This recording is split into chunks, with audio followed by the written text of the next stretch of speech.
Hey, bonjour les amis, comment allez-vous? J'espère que vous allez bien. Eh bien moi, au fait, à vous dire vrai, c'est pas la grande forme.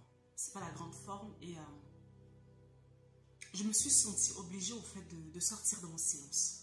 Vous savez, je n'ai pas l'habitude de réagir au fait sur les faits de société. Non. Mais cette fois-ci, je me suis sentie obligée de sortir de mon silence déjà en tant que spécialiste de la santé mentale.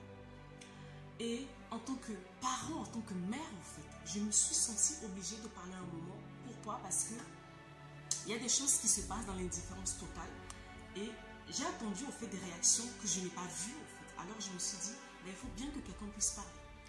Avant de commencer à rentrer dans le vif de mon sujet, j'ai besoin que vous partagiez cette vidéo avec moi. Surtout pour les personnes qui me suivent depuis Togo, depuis Lomé, partagez cette vidéo dans tous les groupes que vous connaissez, partagez cette vidéo. Parce que j'ai besoin que cette vidéo arrive au fait aux personnes concernées, surtout à ces parents au fait qui traversent ce genre de moment. J'ai besoin que ma vidéo arrive vers eux. Je ne suis pas là au fait pour accuser, je ne suis pas là pour juger, je ne suis pas là pour polémiquer une fois de plus. Ce n'est pas de mes habitudes d'ailleurs. Mais j'ai besoin de parler. Ça fait pratiquement 2 mois où pratiquement chaque semaine, on entend un cas de suicide chez les jeunes. Des jeunes de 15, 14, 17 ans, des choses comme ça. Ça tourne dans les âges là. Les enfants qui se suicident par pendaison. La même chose revient. Ça fait pratiquement 2-3 mois en fait. On est dans ce cycle-là. Et j'ai attendu au fait de voir des voix se lever au fait pour se dire mais qu'est-ce qui se passe au fait? Qu'est-ce qui ne va pas avec notre jeunesse? Tout le monde voit qu'il y a un problème. Mais personne ne parle. Alors que il va falloir qu'on en parle. Il va falloir en fait qu'on brise le tabou parce que, vous savez quoi? La plupart du temps, quand il y a un souci comme ça qui se passe, qu'est-ce qui se passe? Les gens viennent sur les réseaux, on polémique, on accuse, on critique, chacun il va de son commentaire et puis on passe à autre chose jusqu'au prochain drame. C'est ce qui est en train de nous arriver. Donc depuis, j'observais et puis je me suis dit, donc en fait, nos jeunes meurent dans l'indifférence totale. Ça n'intéresse pas grand monde en fait. Ça a un problème. Nos jeunes, au fait, c'est notre relève, c'est la prochaine génération. Ils sont en train de partir dans l'indifférence totale. Et voilà, en tant qu'une personne qui travaille au fait dans la santé mentale, je ne peux pas me taire. En tant que maman, je ne peux pas me taire. En tant qu'une rescapée au fait du suicide, je ne peux pas me taire. Et en tant que Togolaise non plus, je ne peux pas me taire. Je ne peux pas voir mes petits frères, mes petites soeurs en train de partir dans le silence comme ça et faire comme si de rien n'était. Alors aujourd'hui, je suis là au fait qu'on puisse réfléchir ensemble. Vous savez, quand une personne arrive au suicide, ça n'a pas commencé le jour où la personne a posé l'acte. Ça a commencé peut-être depuis des semaines, des mois, des jours avant. Et il y a toujours des signes précurseurs. Mais qu'est-ce qui se passe? Souvent, l'entourage ne fait pas attention. La personne donne toujours des signaux d'alarme. Mais on ne fait pas attention à ce que la personne dit. Malheureusement, au fait, il faut qu'on se dise la vérité. La plupart du temps dans notre communauté, les parents pensent que l'enfant a de quoi manger. Il a de quoi se vêtir. Il a un toit sur la tête, c'est fini. Il peut avoir quel problème encore lui? Il n'a pas de problème en fait. Il a tout ce qu'il faut. Ou il a tout ce qu'il faut matériellement. Excusez-moi de décevoir les parents. Nos enfants, parce que je m'inclus dedans, je suis maman de 3 enfants. J'ai une ado dans les 3. Nos enfants n'ont pas besoin seulement de manger, de se vêtir et d'avoir un toit sur la tête. Nos enfants, ils ont des réservoirs émotionnels que on a le devoir de remplir en fait. Nos enfants ont des défis psychologiques. Vous savez, nous on a grandi à une époque, nos défis étaient différents. Et nos enfants aujourd'hui, ils sont confrontés à d'autres types de défis dont on ne peut pas élever ces enfants avec nos réalités à nous en fait. On se doit de s'adapter. Par moment, le problème peut commencer dans la structure familiale. Ça peut être des problèmes qui ont commencé dans la structure familiale, avec les parents ou l'entourage proche. Par moment, l'enfant a des soucis à l'école, un harcèlement, des intimidations, on ne sait pas. Par moment, ça peut être dans ses relations avec ses amis, des copains dehors. Et qui dit adolescence aussi dit en fait l'âge des premiers amours. Peut-être aussi une déception amoureuse qui est là. Mais tout ce genre de choses mal gérées, qu'est-ce que ça va donner? Ça peut très vite mal tourner. en réalité, où est le vrai problème? Le vrai problème, c'est que nous n'avons pas de dialogue avec nos enfants. C'est ça le réel problème. Nous ne parlons pas avec nos enfants. On leur parle en fait, mais on ne les laisse pas nous parler. Est-ce qu'on laisse nos enfants nous parler? Est-ce que nous sommes disposés à les écouter? Parce qu'il y a une chose de laisser l'enfant parler, il y a une autre chose de l'écouter. Souvent, l'enfant va vous parler, mais on minimise les choses, on néglige, on balaye ça d'un revers de la main. Je vais vous raconter une histoire. Il y a 2 ans, j'ai eu l'histoire au fait d'un jeune homme qui s'est suicidé. Il avait 20 ans ou 21 ans plus tard. Depuis des semaines, il disait à son entourage, je ne me sens pas bien, je me sens triste, je ne me sens pas bien, je me sens triste. On l'a minimisé, on lui a dit, ah non, toi aussi tu es un homme. Tu es un homme, ça va passer, t'inquiète pas, ça va passer, ça va passer. On a minimisé ce qu'il ressentait, on a minimisé ce qu'il traversait. Un matin, qu'est-ce qui s'est passé? Ils se sont réveillés, ils ont vu que l'enfant ne sortait pas de sa chambre. Ils ont ouvert la chambre, il y avait en fait une bouteille de l'eau de Javel qui est à côté, l'enfant était parti. Quand l'enfant est parti, il y a eu 2 types de réactions.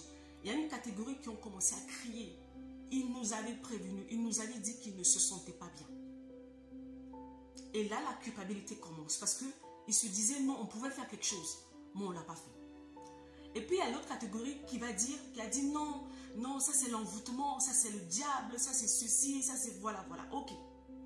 Vous savez, quand il y a un mouvement de choses qui se passe comme ça, nous sommes tous d'accord qu'à un moment donné, il y a un soubassement spirituel. Mais, il y a un mais. Avant que le spirituel puisse affecter à ce point une chose, il faut qu'il y ait une porte d'entrée. Ok, parce que dans les commentaires qui passaient, j'ai vu, oh non, l'enfant était envoûté, oh non, c'est quoi, oh non, c'est le diable, tout ça. Ok, je suis d'accord. Mais, l'ennemi ne peut rien faire contre une personne qui n'a pas donné l'accès en fait. Où se trouve l'accès souvent? L'accès, ce sont ces choses qui se trouvent à l'intérieur de l'enfant. Ce sont peut-être ces colères qui sont là. Ce sont ces émotions en fait, négatives qui sont à l'intérieur de lui. Ce sont ces mauvaises pensées en fait, qui le traversent. C'est au travers de ça en fait, que l'ennemi va passer au fait, pour pousser l'enfant à commettre l'irréparable. Alors, et si on se remettait en question? Si on se remettait en question pour essayer de voir. Vous savez, en nous remettant en question, on va se rendre compte d'une chose, que nous-mêmes en tant que parents, en fait, on reproduit des schémas en fait, qui doivent s'arrêter. Il y a des schémas que nous avons reçus. Des schémas où on n'a pas reçu de nos parents. Donc nos parents n'étaient pas proches de nous. Il n'y avait pas ce dialogue. Il n'y avait pas cette confiance qui s'est établie en fait. Et nous, on le répercute sur nos enfants. Est-ce que nos enfants ont confiance en nous? Est-ce que quand nos enfants auront un problème, est-ce qu'ils peuvent venir nous voir, maman, papa, j'ai tel problème? Et qu'on est disposé à les écouter, à les aider.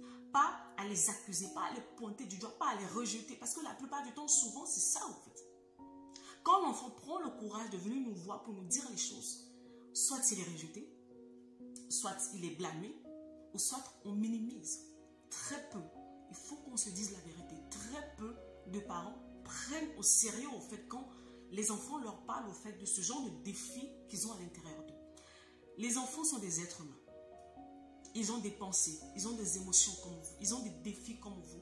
Chaque au fait, étape de leur croissance vient avec son lot de défis. Donc, est-ce que nous, en tant que parents, est-ce qu'on ne peut pas au fait faire une mise à jour? Voilà, faire une mise à jour au fait, se mettre entre guillemets à la page.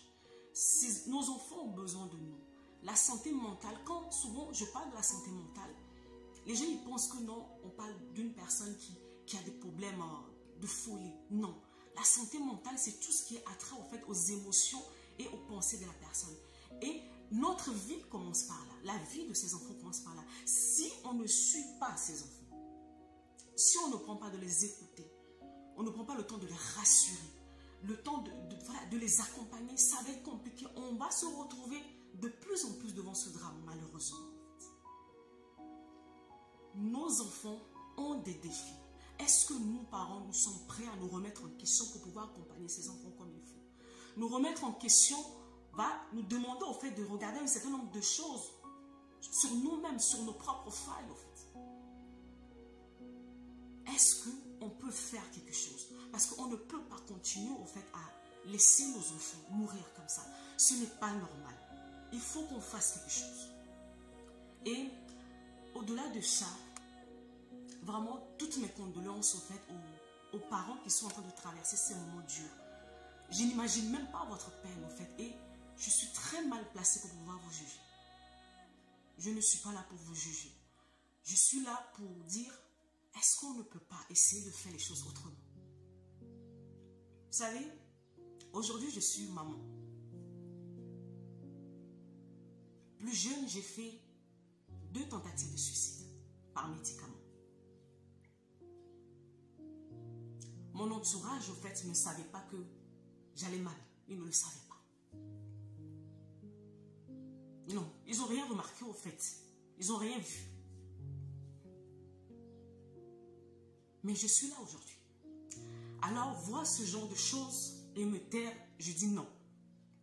On ne peut pas continuer à laisser nos enfants mourir comme ça. Dieu nous a donné ces enfants. On se doit de les protéger. On se doit de les accompagner. Beaucoup de courage, en fait, à ces parents qui traversent ces moments compliqués. Que Dieu, le consolateur par excellence, apaise vos cœurs. Rien ne pourra, en fait, remplacer cette perte. Mais que Dieu puisse apaiser vos cœurs. À nous autres mamans, remettons-nous en cause. Je nous en supplie, remettons-nous en cause. Remettons-nous en cause. Où est-ce qu'on a failli? Qu'est-ce qu'on n'a pas fait? Essayons de rectifier le tir. Ces enfants ont besoin de nous. Nos enfants ont besoin de nous faire confiance. Vous savez, à l'ère où nous sommes, nos enfants sont exposés à beaucoup de choses, en fait. À énormément de choses. Par moments, nous ne sommes même pas au courant. Donc, oui, je suis d'accord qu'on doit prier pour nos enfants. Parce que je suis une croyante, je prie pour mes enfants. Mais au-delà de ça, je me dois de les accompagner au quotidien. Je me dois de parler avec eux. Je me dois de les rassurer. Je me dois au fait de les observer quand il y a des changements de comportement en eux. Ça doit m'alerter, au fait. Et c'est pas quand je vais voir l'enfant, je dis à l'enfant, qu'est-ce qui ne va pas? L'enfant me dit, non maman, il n'y a rien, que je laisse. Non, je suis sa mère. Il y a cette intuition, il y a ce truc à l'intérieur de moi qui va me dire, il y a quelque chose qui ne va pas, au fait. Est-ce qu'on prend le temps nécessaire? Nos enfants, ce sont nos responsabilités. En fait, c'était mon cri de cœur aujourd'hui. Je refuse de continuer à voir nos enfants mourir en silence. Je refuse cette fatalité. Parce que je sais pertinemment qu'on peut faire quelque chose. On peut changer les choses. Moi, c'était Noélie Panta. Maman de 3 enfants. Conseillère en relation d'aide. Et auteur aussi. Tous les jours, j'accompagne des personnes qui sont brisées par la vie. Je les comprends tellement parce que moi-même, j'ai été brisée par la vie. Mais plus que jamais, il faut qu'on fasse quelque chose. Prenez soin de vous.